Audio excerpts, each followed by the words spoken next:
बुझी मोमबत्ती। एक पिता अपनी 4 वर्षीय बेटी चिंकी से बहुत प्रेम करता था।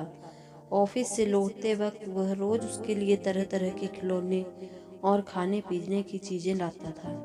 बेटी भी अपने पिता से बहुत लगाव रखती थी और हमेशा अपनी तोतली आवाज में पापा पापा कहकर पुकारा करती थी।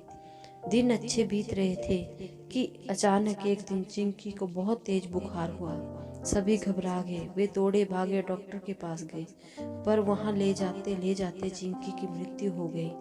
परिवार पे तो मानो पहाड़ ही टूट पड़ा और पिता की हालत तो मृत व्यक्ति के समान हो गई। चिंकी के जाने के हफ्तों बाद भी वे ना किसी से बोलते न बात करते, बस रोते ही रहते। यहाँ तक कि उन्होंने ऑफिस जाना भी छोड़ दिया और घर से निकलना भी बंद कर दिया। आस पड़ोस के लोगों और नाते रिश्तेदारों ने उन्हें समझाने की बहुत कोशिश की, पर वे किसी की न सुनते। उनके मुख से बस एक ही शब्द निकलता, चिंकी। एक दिन ऐसे ही चिंकी के बारे में सोचते सोचते उनकी आंख लग गई और उन्हें एक स्वप्न आया। उन्होंने देखा कि स्वर्ग में सैकड़ों बच्चियां परी बनकर घूम रही हैं। सभी सफेद पोशाकें पहने हुए हैं और हाथ में मोमबत्ती लेकर चल रही हैं। तभी उन्हें चिंकी भी दिखाई दी। उसे देखते ही पिता बोले, चिंकी मेरी प्यारी बच्ची, सभी परियों की मोमबत्तियां जल रही हैं, पर तुम्हारी बुझी क्यों है? तुम इसे जला क्यों नहीं लेती?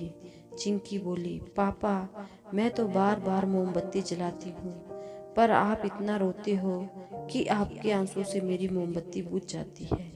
ये सुनते ही पिता की नींद टूट गई। उन्हें अपनी गलती का एहसास हो गया।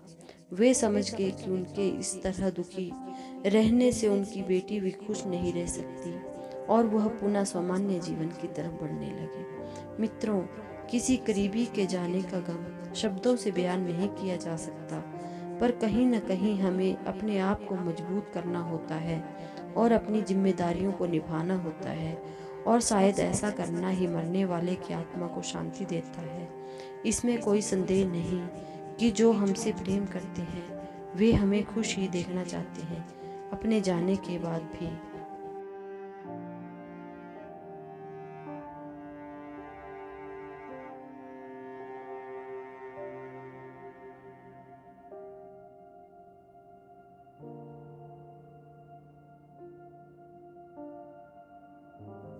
धन्यवाद।